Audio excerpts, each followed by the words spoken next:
ভাড়া কম দেয়। এই পাওয়ারে হুজুরদের হুমকিদার রাজনীতি রস করবেন না। আমরা জানি তুমি কয় নাম্বার নেতা, শুধু নেতাগিরি করছো। নেতা বাংলার মানুষ যখন ধরবে তখন খেতার মতো খুঁজে পাওয়া যাবে না। ও বাংলাদেশের সুফিয়ালা হুজুর, পাগলিয়ানা মাওলানা ইমাম মুয়াজ্জিন কারবালার ইতিহাস তোমাদের শোনাচ্ছি। এক কন্ট্রাক্টরকে মারার কারণে যদি সারা বগুড়ার সমস্ত কন্ট্রাক্টররা যদি গাড়ি চালানো বন্ধ করে দেয়, এক ড্রাইভারকে মারলে যদি সমস্ত ড্রাইভাররা হরতাল করে, এই বাংলাদেশের 3 লক্ষ মসজিদ, জোরে বলেন কয় লাখ মসজিদ? 3 লক্ষ মসজিদের ইমাম কয় লক্ষ, খতিব কয় লক্ষ, মুয়াজ্জিন কয় লক্ষ? তাহলে খালি মুয়াজ্জিন আর ইমাম দিয়ে মসজিদে থাকলে আমরা 9 লক্ষ। মাদ্রাসা আছে 4 লক্ষ, 2 জন করে হুজুর ধরলে পারে হয় 8 লক্ষ, হুজুর করে 2টা করে বউ ধরলে হয় 16 লক্ষ।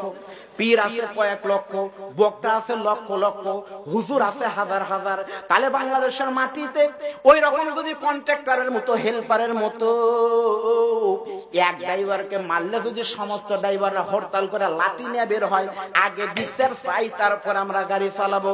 রে বাংলাদেশের হুজুরা শুনে নাও, এই বাংলাদেশের মাটি যখন বড় হুজুরকে ধরা হলো, অত্যাচার শুরু হয়েছিল, সেই দিন যদি বাংলাদেশের সমস্ত হুজুর রাজপথে বের হয়ে বলতো বড় হুজুরকে ছাইড়িয়ে দে, তাছাড়া আজান দেব না আমরা মুয়াজ্জিন, ইমাম বলতো নামাজ পড়াবো না, খতিব বলতো মসজিদ তালাক দিলাম, পীর বলতো জেকের বাদ, বক্তা বলতো মাহফিল ক্যান্সের, নেতার মা মরে গেছে শ্মশানে জ্বালা, তাছাড়া হুজুরকে ছাইড়ে দে, জানাজা হবে, নেতারা হুজুরকে ছেড়ে দিত।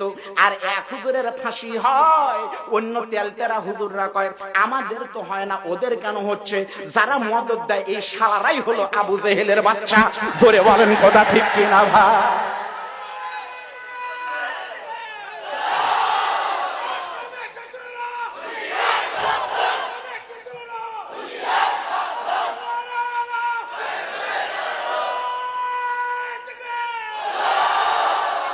এখন হয়তো আপনাদের কারো কারো চুলখানি শুরু হবে, কোরআনের মাহফিলে হুজুর আবার ওই হুজুরের নাম নেয় কে?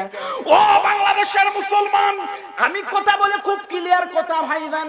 আমার বড় ভাই আজকের প্রধান অতিথি আওয়ামী লীগ করে, কোরআনের মাহফিলে কিন্তু উনি আওয়ামী লীগ করে, ওনার বক্তব্যের ভিতরে কিন্তু বঙ্গবন্ধুর নাম বলছে। জোরে বলেন কথা ঠিক কিনা? এখানে যদি বিএনপির কোন নেতা আসতো, বক্তব্যের মধ্যে কিন্তু কোন সময় বলতো শহীদ যে এই করছে। জোরে বলেন ঠিক কিনা? এখানে যদি জাতীয় পার্টির নেতা আসতো, জাতীয় পার্টির নেতা কিন্তু বলতো পল্লী বন্ধু এই করছে সেই করছে। তাহলে যে দল করে সেই দলের নেতার নাম যদি নিলে গুনাহ না হয়, এই বাংলাদেশের শুধু আমি আব্দুল বারী রশিদি না, বাংলার মাটিতে লক্ষ লক্ষ বক্তা যারা হবে, আল্লামা সাইদের নাম যারা ভুলে যাবে, ওর শোনা ওয়াজ করা ওকে ধরা যায় যাচ্ছে। জোরে বলেন ঠিক কিনা ভাই? ও বাংলার মুসলমান, কে সেই আল্লাহর ওলি তোমাদের পরিচয় জানতে হবে। আজকে শুধু মিডিয়ার কথা শুনে চিল্লা করো না, তার পরিচয় শোনো। সে বাংলাদেশে যদি পীর আর মুরিদির ব্যবসা করত, শুধু বলতো যে আমার দরবারে বিশ্ব ওলির মতো গরু নিয়ে আসা লাগবে না, আমার দরবারে একটা করে মুরগি নিয়ে আসো। ওই হুজুর যদি মুরগি নিয়ে মুরিদ করত, বাংলাদেশের সমস্ত মুরগি ওনার বাড়িতে যাইতো। ধরে বলেন ঠিক কিনা? কে সেই হুজুর? শুনে নেন, আমার আলোচনা ইন্টারনেটে সারা পৃথিবীর মানুষ শুনবে। শোনেন ভাইজান, কে সেই আল্লাহর ওলি পরিচয় শুনে নেন। ভাইজান আজ থেকে কয়েক বছর আগে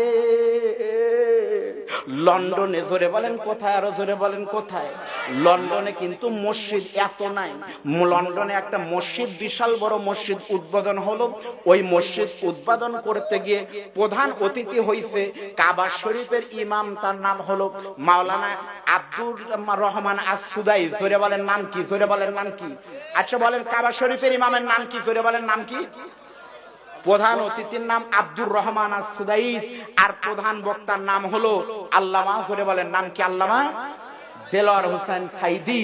হাজার হাজার মানুষের সামনে, শোনেন দেখেন কত বড় আল্লাহর ওলি, হাজার হাজার মানুষের সামনে কাবা শরীফের ইমামকে বসে রেখে প্রধান বক্তা হিসেবে আল্লামা দেলোয়ার হোসেন সাইদি হুজুর 2 ঘন্টা কোরআন এবং হাদিস থেকে এমন গুরুত্বপূর্ণ আলোচনা, এমন বক্তব্য দিলেন, যার বক্তব্য শুনে পৃথিবীর সবচাইতে বড় ইমাম পৃথিবীর সবচাইতে বিজ্ঞ আলেম আব্দুর রহমান আস-সুদাইস, যার নামাজে জীবনে এখনো ভুল হয়নি, সেই আল্লাহর ওলি আব্দুর রহমান আস-সুদাইস কাবার ইমাম।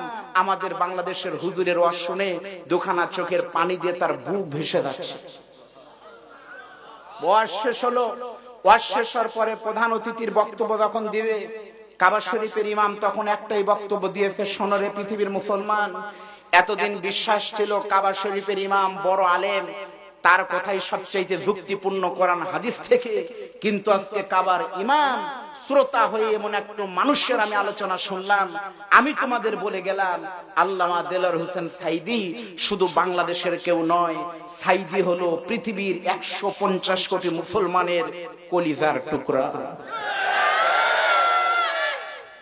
এই বক্তব্য চলে গেল কাবা শরীফের বাচ্চা।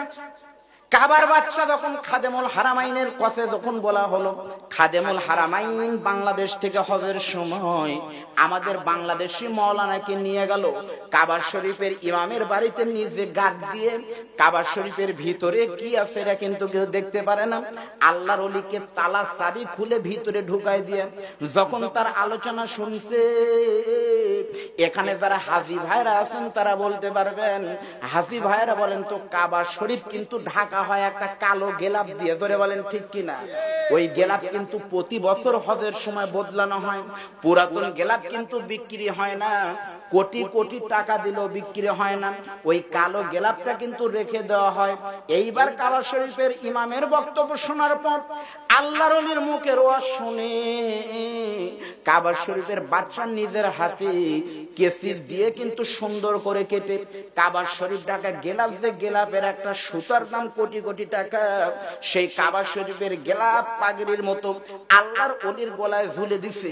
আপনারা সিডি দেখলে দেখবেন তার গলায় কিন্তু ওয়াজের টাইমে ওই রকম একটা ঝুলানো থাকতো, পাগড়ি বা পাগড়ির মতো। আমার কথা হলো, বাংলার মুসলমান শুনে নাও, যেই গোলাতে কাবা শরীফের গেলাপ উঠছে, সেই গোলা থেকে কাবার গেলাপ টেনে খুলে ফাঁসির দড়ি যারা পড়াতে চায়, তোমরা যা দাও যা বুঝাও, তোমাদের সঙ্গে আমাদের কখনো আপোষ হতে পারে না। ছুটে আয় শাহজালালের নির্ভীক সৈনিকেরা, খতম কর গোবিন্দ রই চেলা চামুন্ডা গোলাম, ওয়ালিদের এই ভূমিতে বিপ্লবেরই মশাল জ্বালা। ছুটে আয় শাহজালালের নির্ভীক সৈনিকেরা, জোরে বলেন মারহাবা। তাহলে আমরা বলতেছিলাম হুসাইনের কথা, জোরে বলেন কিসের কথা?